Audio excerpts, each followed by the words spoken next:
أعوذ بالله من الشيطان الرجيم. بسم الله الرحمن الرحيم. السلام عليكم ورحمة الله وبركاته. زي ما القاري دوست محمد د یوټیوب چینل نه تاسو ته مخاطب یم.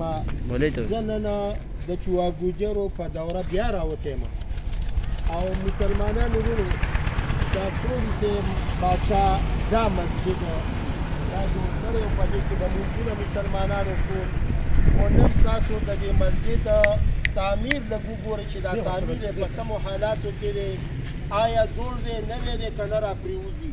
نن مسلمان غافله دی، د مسلمانانو حالات دې حد ته راغې. موږ مسلمانان وایو چې ګراني ده په ملک کې، نو دا زموږ د جوماتونو حالات دي.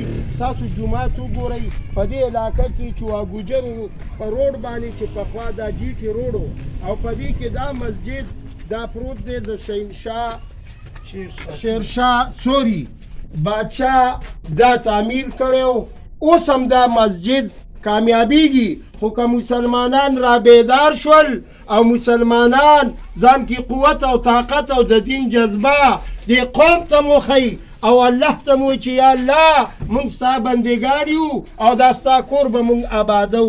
نو زه قدیم آثار قدیمه ته زه دا درخواست پیش کوم او ډېر په جوش او خروش کې ورته دا خبره کوم چې واورئ ای مسلمانانو، تاسو نه به رب العالمین د دې جومات تپوس کوي. نن د دې جومات تعمیر ته وګورئ، تاسو نه دی لیدلی دا، راشئ چې نن زما په ویډیو کې وګورئ چې زه یې درته وښیم.